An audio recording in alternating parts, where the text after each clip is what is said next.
ಅಹಮದಾಬಾದ್ನಿಂದ ಲಂಡನ್ಗೆ ಹೊರಟಿದ್ದ ವಿಮಾನ ಭೀಕರವಾಗಿ ಪತನವಾಗಿದೆ. 242 ಜನರಿದ್ದ ವಿಮಾನ ಇದ್ದಕ್ಕಿದ್ದಂಗೆ ಬೆಂಕಿಗೆ ಆಹುತಿಯಾಗಿದ್ದು ಯಾಕೆ? ನೆಲದಿಂದ ಜಿಗಿದ 5 ನಿಮಿಷದಲ್ಲಿ ಸುಟ್ಟು ಕರಕಲಾಗಿದ್ದು ಯಾಕೆ? ಕೊನೆ ಕ್ಷಣದಲ್ಲಿ ಪೈಲಟ್ ಕೊಟ್ಟ ಸಂದೇಶ ಏನು? ಈ ಎಲ್ಲ ದುರಂತದ ಮಾಹಿತಿ ವಿಮಾನದಲ್ಲಿದ್ದ ಕಾಕ್ಪಿಟ್ನಲ್ಲಿ ಅಡಗಿದೆಯಾ? ಆ ಬಗ್ಗೆ ಡೀಟೇಲ್ಸ್ ನೀವೇ ನೋಡಿ. ಅನುಭವಿ ಪೈಲಟ್ಗಳಿದ್ರು, ಅತ್ಯಾಧುನಿಕ ವಿಮಾನವಿತ್ತು. ಆದ್ರೂ ಮಹಾ ದುರಂತ ನಡೆದಿದ್ದು ಹೇಗೆ?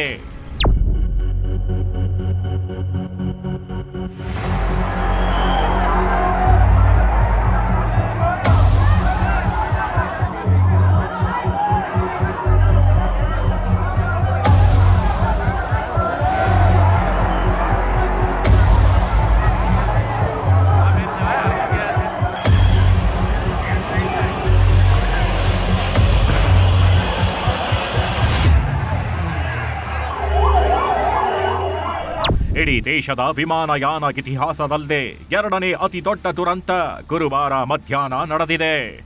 ಗುಜರಾತ್ನ ಅಹಮದಾಬಾದ್ನಲ್ಲಿ ಲಂಡನ್ಗೆ ತೆರಳುತ್ತಿದ್ದ ವಿಮಾನ ಟೇಕ್ ಆಫ್ ಆದ ಕೆಲವೇ ಹೊತ್ತಲ್ಲಿ ಪತನಗೊಂಡಿದೆ.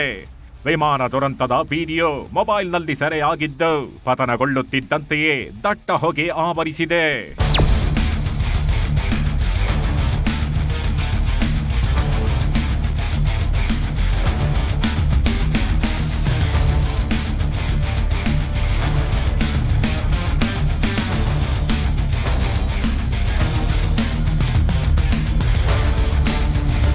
ದುರಂತಕ್ಕೀಡಾಗಿರೋ ವಿಮಾನ air India 171 dream liner Boeing ವಿಮಾನ.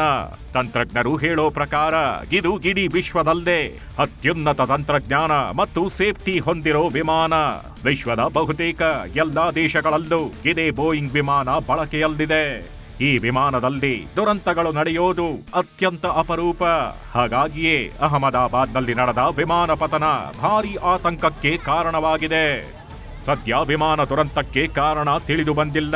ಆದರೆ ವಿಮಾನದಲ್ಲಿ ಅನುಭವಿ ಪೈಲಟ್ಗಳಿದ್ರು.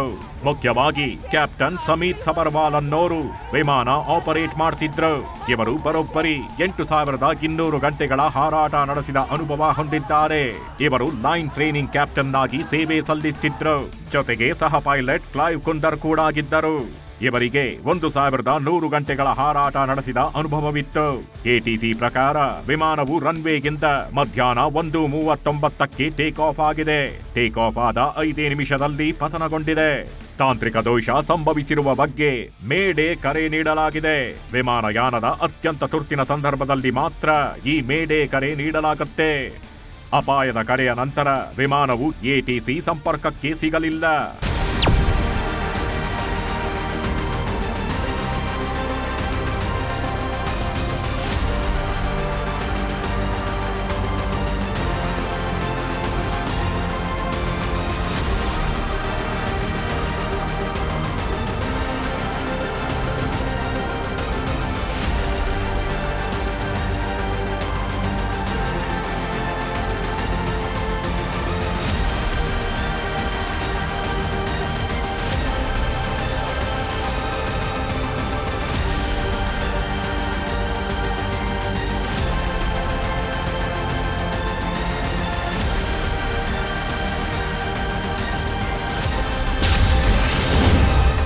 ಕಾಕ್ಪಿಟ್ನಲ್ಲಿದೆ ಕೊನೆ ಸತ್ಯ.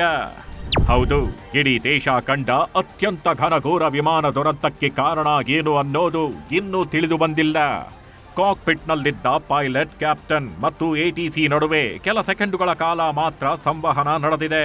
ಯಾವಾಗ ಮೇಡೆ ಕಾಲ್ ಅಂದರೆ ವಿಮಾನ ಭಾರೀ ಅಪಾಯಕ್ಕೆ ಸಿಲುಕಿದ ಸಂದರ್ಭದಲ್ಲಿ ಮಾತ್ರ ಪೈಲಟ್ ಕೊಡೋ ಕೊನೆ ಸಿಗ್ನಲ್ನ ಬಳಿಕ ವಿಮಾನದ ರೇಡಾರ್ ಸಂಪರ್ಕ ಕಡಿತಗೊಂಡಿದೆ ಮತ್ತು ಮರುಕ್ಷಣವೇ ವಿಮಾನ ಪತನಗೊಂಡಿದೆ. ಹಾಗಾಗಿ ಈ ಮಧ್ಯೆ ಕಾಕ್ಪಿಟ್ನಲ್ಲೇನಾಯ್ತು?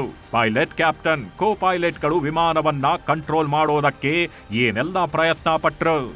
ನಿಜಕ್ಕೂ ವಿಮಾನ ಪತನಕ್ಕೆ ಕಾರಣ ಏನು? ಇವೆಲ್ಲ ಕಾಕ್ಪಿಟ್ನಲ್ಲಿ ಅಡಗಿದೆ. ಬ್ಲಾಕ್ ಬಾಕ್ಸ್ ಸಿಕ್ಕ ಬಳಿಕ ಇಡೀ ಪ್ರಕರಣದ ಕೊನೆ ಸತ್ಯ ಅನಾವರಣಗೊಳ್ಳಲಿದೆ.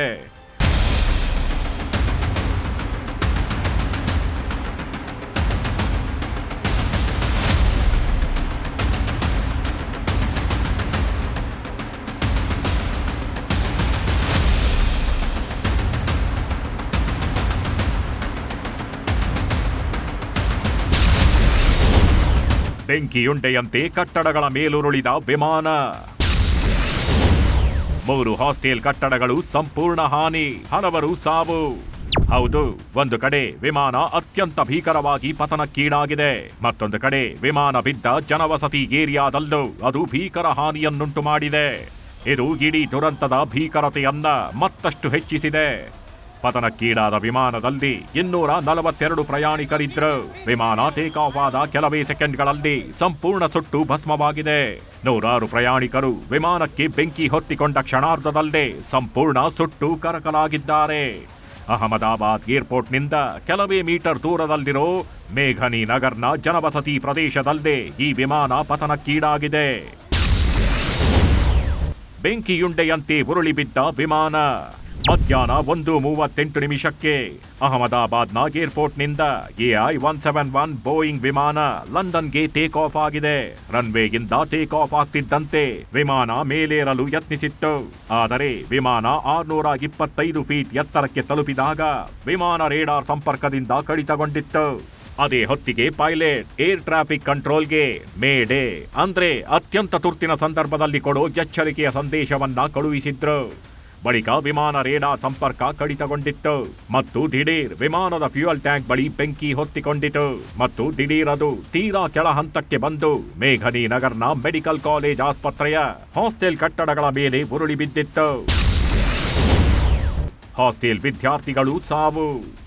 ವಿಮಾನದಲ್ಲಿದ್ದ ಬಹುತೇಕ ಪ್ರಯಾಣಿಕರು ವಿಮಾನಕ್ಕೆ ಬೆಂಕಿ ಹೊತ್ತಿಕೊಂಡ ಮರುಕ್ಷಣವೇ ಸಂಪೂರ್ಣ ಸುಟ್ಟು ಕರಕಲಾಗಿದ್ರು.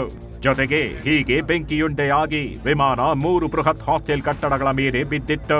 3 ಮಹಡಿಯ ಕಟ್ಟಡಗಳ ಮೇಲೆಗೆ ಈ ವಿಮಾನ ಬೆಂಕಿಯುಗುಳುತ್ತಾ ಬಿದ್ದಿದೆ. ವಿಮಾನದ ಒಂದು ಭಾಗ ಆ 3 ಕಟ್ಟಡಗಳಲ್ಲಿ ಒಂದು ಕಡೆಗಿದ್ರೆ ವಿಮಾನದ ಮೂತಿಯ ಭಾಗ ಕಟ್ಟಡದ ಇನ್ನೊಂದು ತುದಿಯಲ್ಲಿ ಸಿಕ್ಕಾಕೊಂಡಿದೆ. ಹಾಸ್ಟೆಲ್ ಕಟ್ಟಡದ ಗೋಡೆಗಳು, ಮೇಲ್ಛಾವಣಿ ಸಂಪೂರ್ಣ ಜಖಮ್ಮಾಗಿದ್ದು 3 ಕಟ್ಟಡಗಳು ಕೂಡ ಭಾರೀ ಬೆಂಕಿ ಹೊಗೆಯಿಂದ ಆವರಿಸಿತ್ತು. ಇದು ಏಷ್ಯಾದಲ್ಲೇ ಅತಿ ದೊಡ್ಡದಾದ ಆಸ್ಪತ್ರೆಯಾಗಿದ್ದು ಎಲ್ಲಿ ಮೆಡಿಕಲ್ ವಿದ್ಯಾರ್ಥಿಗಳಿಗಾಗಿ ಸುಸಜ್ಜಿತ ಹಾಸ್ಟೆಲ್ ಕಟ್ಟಡಗಳನ್ನ ನಿರ್ಮಿಸಲಾಗಿದೆ. ದುರಂತ ನಡೆದ ಸಂದರ್ಭದಲ್ಲಿ ವಿದ್ಯಾರ್ಥಿಗಳೆಲ್ಲ ಊಟ ಮಾಡ್ತಿದ್ರು ಅಂತ ಹೇಳಲಾಗ್ತಿದೆ. ಹಾಸ್ಟೆಲ್ನ ಊಟದ ಹಾಲ್ ಸಂಪೂರ್ಣ ರಣಾಂಗಣದಂತೆ ಕಂಡು ಬಂದಿದೆ. ಊಟದ ತಟ್ಟೆಗಳಲ್ಲಿ ಇನ್ನೂ ಆಹಾರವಿದೆ.